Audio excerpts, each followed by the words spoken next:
Знаете, в нашей работе практически каких-то существенных изменений не произошло, хотя мне хочется отметить один-два момента.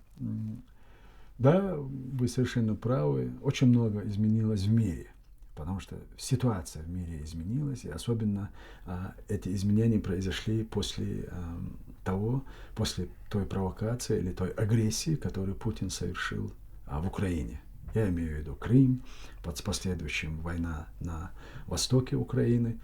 И очень многие страны, и в частности лидеры ведущих стран, на самом деле впервые, наверное, увидели или поняли, насколько Путин опасен. Не только для Чечни или для соседей, насколько он опасен для всего международного сообщества и для нашей цивилизации, в общем-то. Потому что то, что он сделал в Украине, это не вписывалось ни в какие рамки. Если война в Чечне под каким-то углом кому-то было выгодно рассматривать как внутреннее дело России и уйти от ответственности за совершаемые там преступления, то в случае с Украиной этого они не могли сделать, потому что именно Соединенные Штаты Америки, Великобритания, Франция, да и сама Россия, они являлись гарантами территориальной целостности Украины. Был подписан меморандум в 1994 году, по-моему, был подписан меморандум, что Украина отказалась от ядерного арсенала, и взамен международное сообщество им гарантировало территориальную целостность. И когда Путин совершил вот эту провокацию, это практически он посягнул на мировой порядок.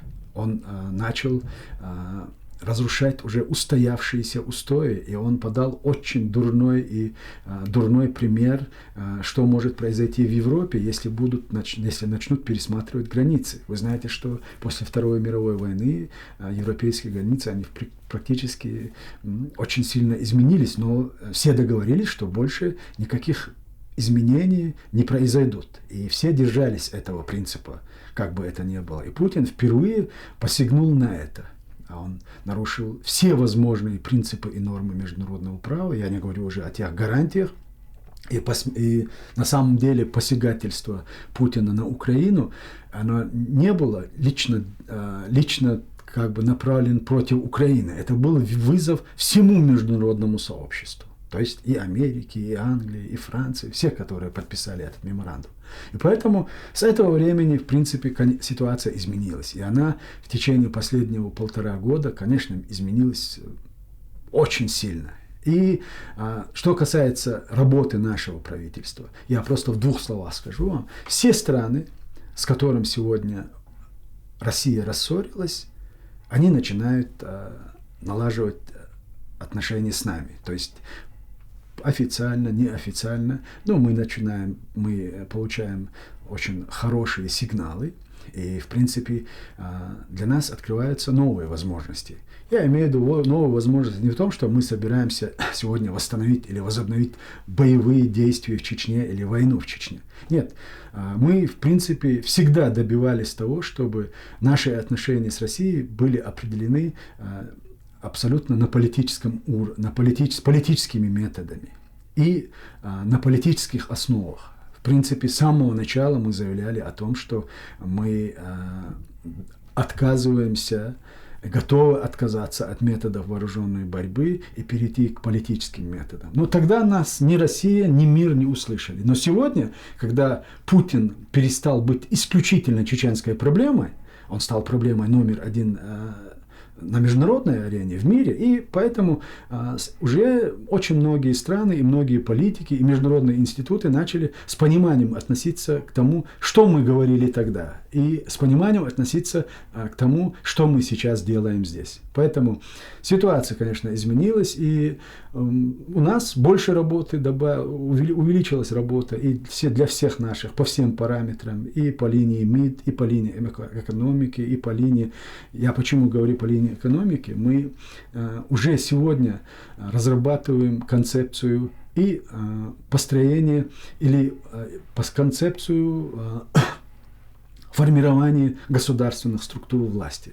Мы уже сегодня закладываем базу под нашу экономику, потому что, учитывая мировой опыт и новые технологии, мы знаем однозначно и очень хорошо знаем, что нужно для нашей республики, потому что мы все живем только этим. Вот все мои коллеги, мои товарищи, которые сегодня находятся за границей и вовлечены в вот все эти политические вопросы, они исключительно занимаются только этим. Да, мы это делаем без зарплат, да, но и в то же время от нас тоже пока что никто не ждет зарплат. Но придет время, когда мы будем вынуждены платить зарплату, пенсии, отстраивать наши города, наши населенные пункты, а для этого мы должны сегодня уже сформировать экономическую составляющую, хотя бы ту необходимую теоретическую базу и уже привлечь людей, которые будут, в принципе, вместе с нами поднимать нашу экономику и восстанавливать нашу страну.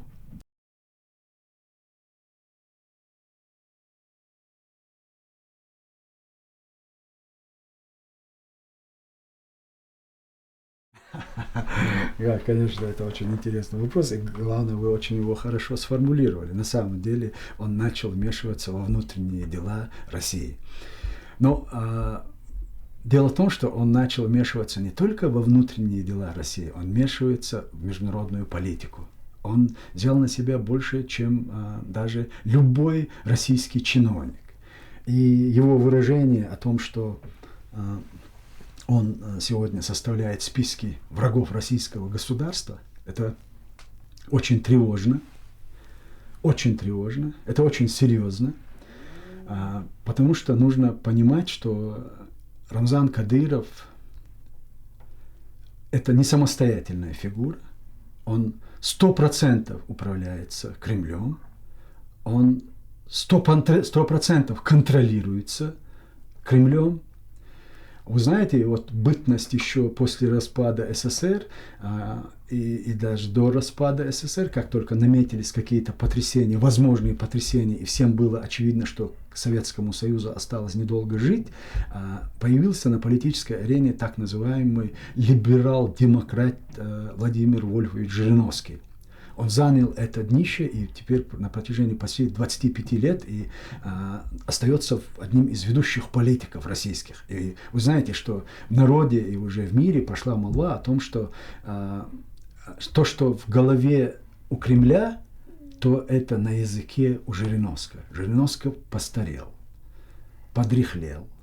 И нужна новая страшилка и для мирового сообщества, и, конечно, самое главное, для внутреннего потребления, для российского населения и общества. И в этом качестве сегодня выступает Рамзан Кадыров. Меня в этих вопросах больше всего волнует не его отношение к оппозиции, или к системной, или несистемной, это только в России могли такое придумать, системную и несистемную оппозицию. Они, в принципе, понимают, что там происходит. И меня волнует больше, что вот это внезапно российская общественность или так называемая российская несистемная оппозиция внезапно обнаружила Кадырова. И они увидели, какой он страшный и какой он неконтролируемый. Но дело-то в том, что этот Кадыров ими всеми, сначала Путиным и с помощью этих журналистов, которые сегодня делают грубые выпадки, с помощью тех же политиков, правозащитников, за исключением нескольких единиц, они вместе его сотворили. Но дело в том, что они думали, что его миссия ограничится только территорией Чечни и только чеченцами. Они нашли даже такой термин «чеченизация». То есть война, которая шла между Россией и Чечней, было принято решение чеченизировать и вернуть и сделать ее гражданской войной. И для этой роли использовался сначала Кадыров-старший. Кадыров-старший, в принципе, не до конца пошел в этом направлении, когда он понял, что эта война затеяна с одной единственной целью, чтобы как можно больше уничтожить чеченцев, он по-своему восстал. И его ликвидировали. И на его смену привели его сына, Рамзана Кадырова. И вот этого Рамзана, вот этого патриота или не патриота, русские все вместе создали. Я вас уверяю, Рамзан Кадыров – это не чеченское изобретение, это абсолютно путинский продукт, то есть это российский продукт. И поэтому, сейчас я закончу, и поэтому то, что сегодня Кадыров Это та цена, которую русские платят за то, чтобы Чечню называть частью России. Я слушал вот несистемных оппозиционеров, которые говорят, мы настаиваем, мы глубоко убеждены, и мы никогда не приемлем другое. Чечня – это часть России. Вот сегодняшняя Чечня, вот из-за того, чтобы эти люди с гордостью могли называть Чечню частью России, Путин и создал Кадырова. И теперь всем этим несистемным оппозиционерам придется жить вместе с ним и жить с этим. Ну, конечно, столько, сколько Кадыров им позволит жить. А вот сколько им позволит, это все будет зависеть исключительно от решения Путина, который отдаст приказ. И в этом случае Кадыров очень четко и недвусмысленно сказал и заявляет, что он готов в любое время и выполнить любой приказ сложности, любой сложности. Поэтому Кадыров, он больше русский, чем сами русские. И поэтому сегодня его называть чеченским начальником или чеченцем, ну, я думаю, это не совсем правильно. По-моему, Ленин, если я не ошибаюсь, сказал, что нацменов нельзя ставить в власти. По-моему, это касалось Сталина. Кстати, это не случайно я привожу его пример. По-моему, Сталина касалось, что его нельзя допустить, потому что у них комплекс неполноценности, и они пытаются быть больше русскими, чем сами русские. Вот что и произошло сегодня в Чечне и с Кадыровым.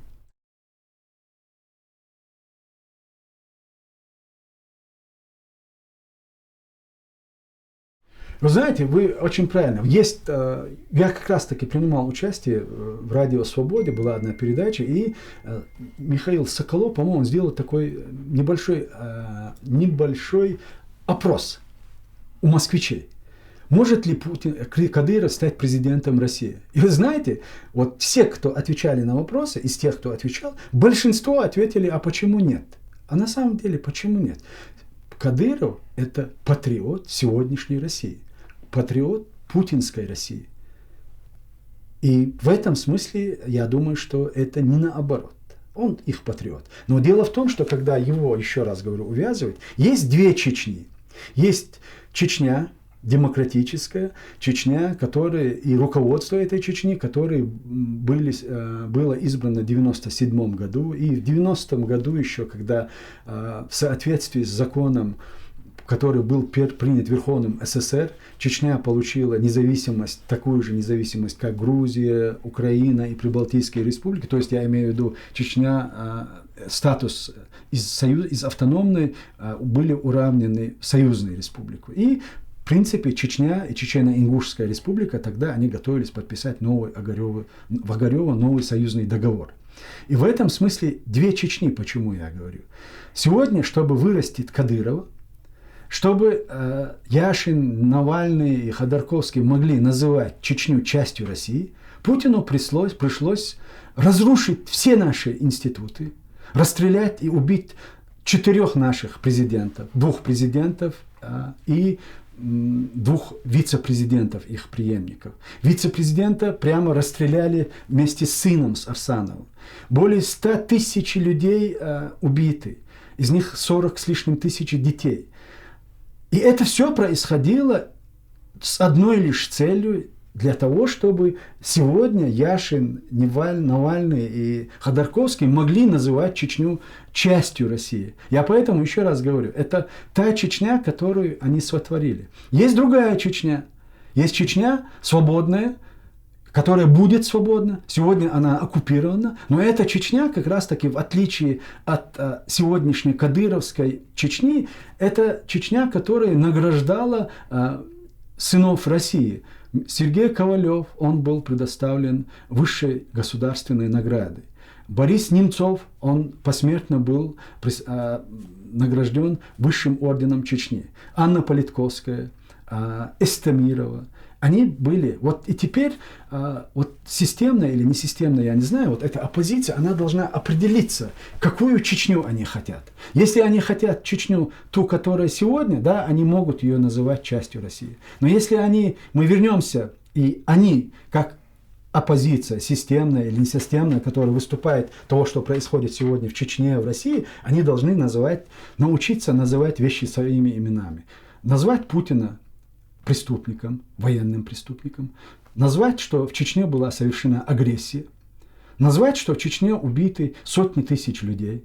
Назвать, что в Грузию Россия совершила агрессию и незаконно отторгла от России, от Грузии две республики. Сказать, что незаконно аннексировала Крым Украины и совершила агрессию против Украины. И что сегодня, дестабилизируя международную обстановку, усиливая ее, что они влезли в Сирию и сегодня продолжают, защищая Асада, убивать суннитов, которые восстали против этого режима. Вот после всего этого она может говорить, она может претендовать или заявлять о себе как оппозиция.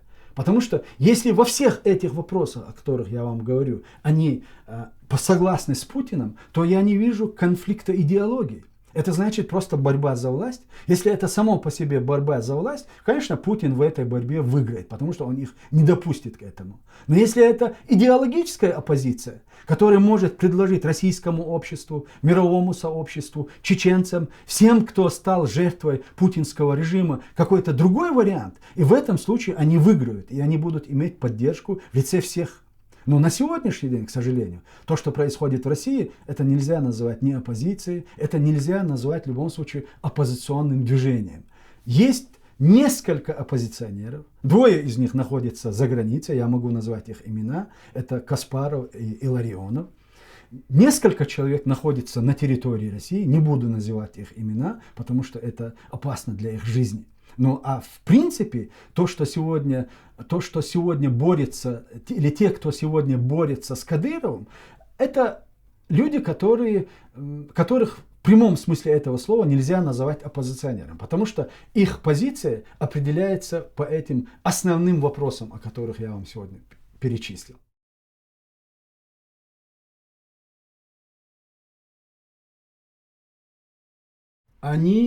Это когда, помните, был лозунг такой, мы говорим партия, подразумеваем народ, или наоборот это было, мы говорим народ, подразумеваем партию. Когда сегодня мы говорим о Путине, мы подразумеваем Кадырова, когда говорим о Кадырове, мы подразумеваем Путина. Они это одно целое.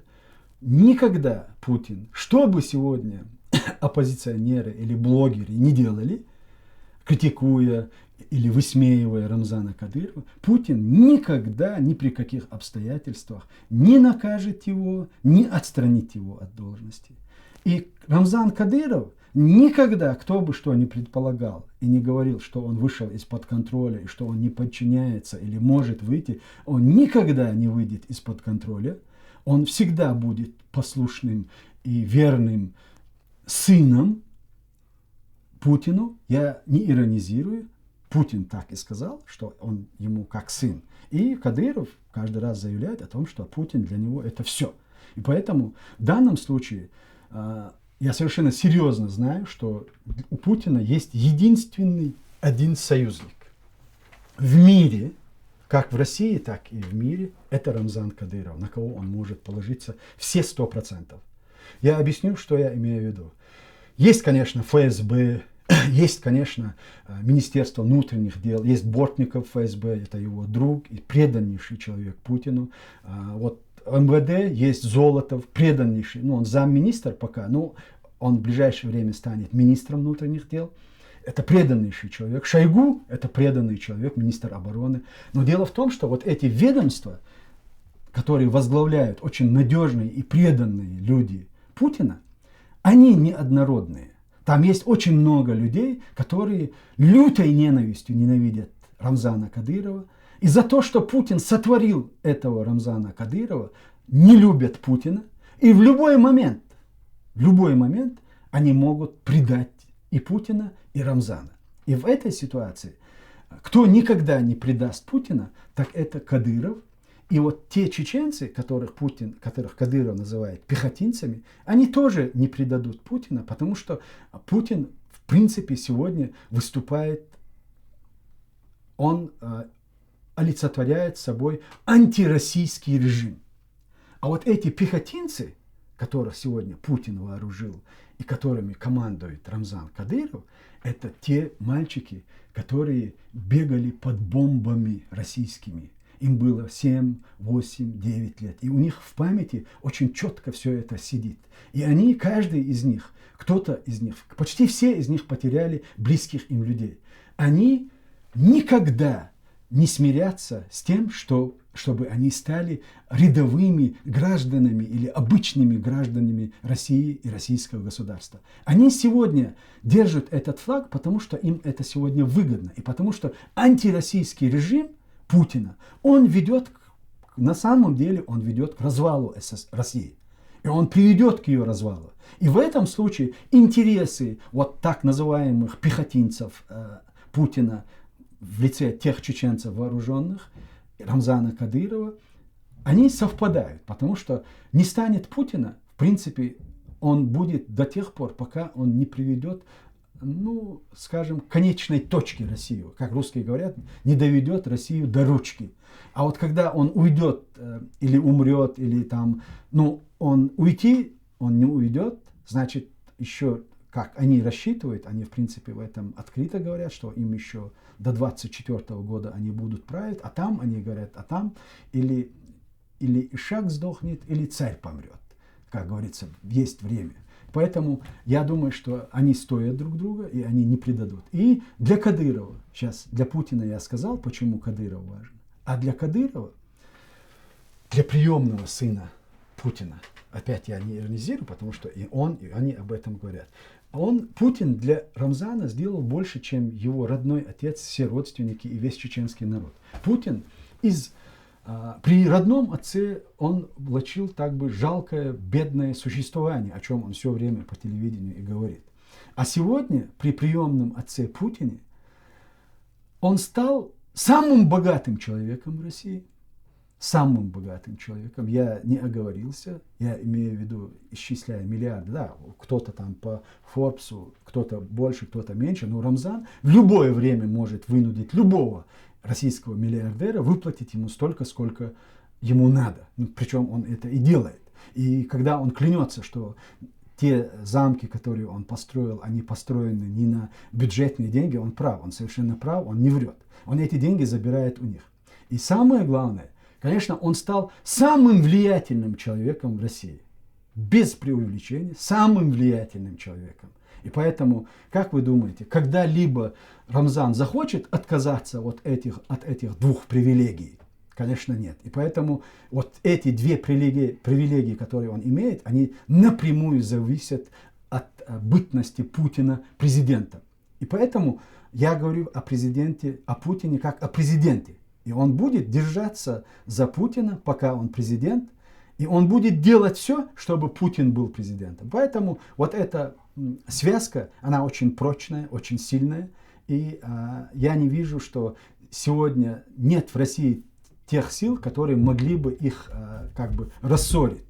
А вот эти жалкие поползновения на Кадырова, это говорит больше о их слабости и несостоятельности. Но если бы они хотели бы бороться с режимом, то они говорили бы не о Кадырове, а говорили бы о Путине, который создал этого Кадырова. Они это не могут сделать, потому что Путин не один его создавал, а вместе с ними.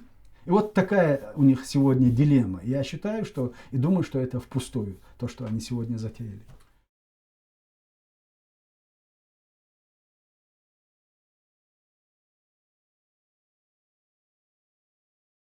Знаете, я при всем том, что я рассказал, я очень большой оптимист. И для чеченцев я считаю, что самое страшное позади. Я в первую очередь обращаюсь к чеченцам, тем, кто сегодня находится на территории. Я выражаю им глубочайшую благодарность. И я просто полностью и все 100% считаю, что они совершили подвиг.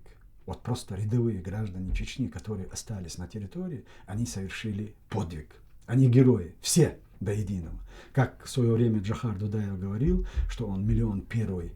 А чеченцы сегодня в этой войне, в этой ситуации, те, кто остались дома, они герои, они патриоты, это настоящие чеченцы. Благодаря тому, что они остались на территории Чечни, пусть даже под этим жесточайшим режимом они вынуждены сотрудничать с этим режимом, я к этому отношусь огромным пониманием и отношусь к этим людям при огромным уважением. И поэтому, конечно, кто будет править Чечней и кто будет их лидером, это будут определять чеченцы и чеченский народ. А то, что мы сегодня в условиях, в которых мы оказались, когда страна оккупирована, и мы были вынуждены оказаться за границей, и мы продолжаем просто держать вот этот флаг. Мы не даем стереть память об этих страшных годах, которые чеченцы пережили. Мы не дадим забыть эту трагедию и как бы, чтобы это ушло в небытие. Мы даем очень правильную оценку всему, что происходило. И, конечно, в будущем всю необходимую такую теоретическую базу для того, чтобы Чечня возродилась, мы это подготовим. Но когда придет время, чеченцы изберут власть, и мы передадим все, что у нас есть, и наш опыт, и наши ошибки, о них мы не скрываем, они были. Мы говорим о тех проблемах и объясняем, почему они были. Они носили субъективный и объективный характер. Но во многом мы осознаем, что власть в Чечне, она должна быть выборной. Чеченский народ должен определить, кто будет стоять во главе. Не Путин, не кто-либо, а чеченский народ должен будет сделать свой выбор. А для того, чтобы он сделал этот выбор, необходимая правовая база для этого, мы ее сохранили, несмотря на все, что произошло. А так, в будущем, я почему с оптимизмом смотрю, все, что я перечислил и говорил сейчас перед этим, это относится к общей ситуации. А что ситуация изменится, я не думаю, что у Путина и у Кадырова срок до 2024 года. Это они предполагают, может быть. Но, как говорится, мы предполагаем, Всевышний как бы определяет. Да? И сегодня я уверен в том, что осталось недолго. Всю необходимую работу для того, чтобы на переходный период в Чечне не наступил хаос и чтобы не произошла национальная катастрофа, я имею в виду, когда чеченцы пойдут друг против друга, мы этого не допустим, мы этого не должны допустить, и мы все это сделаем, и мы это сделаем нашими общими усилиями с тем, кто сегодня дома. Наше правительство не полностью находится за рубежом. Есть представители, которые в условиях подполья работают с общественностью, с народом, с людьми. И я уверен, что 2017 год, конец 2016 года, ситуация кардинально изменится в Чечне. Она изменится в России и, естественно, изменится и в Чечне. И я уверен, что как бы кому ни казалось, что взаимоотношения с Россией мы должны будем определить на основе того договора, который был подписан между двумя президентами, Ельциным и Масхадовым. И вот на основе этого договора мы определим нормальные, абсолютно добрососедские и хорошие отношения с Россией, и вместе уже будем налаживать или прокладывать вот этот мост между той пропастью отчуждения, которая образовалась в результате правления Путина и Кадырова. Я в этом уверен, и я уверен, что мы это сможем сделать вместе с русскими.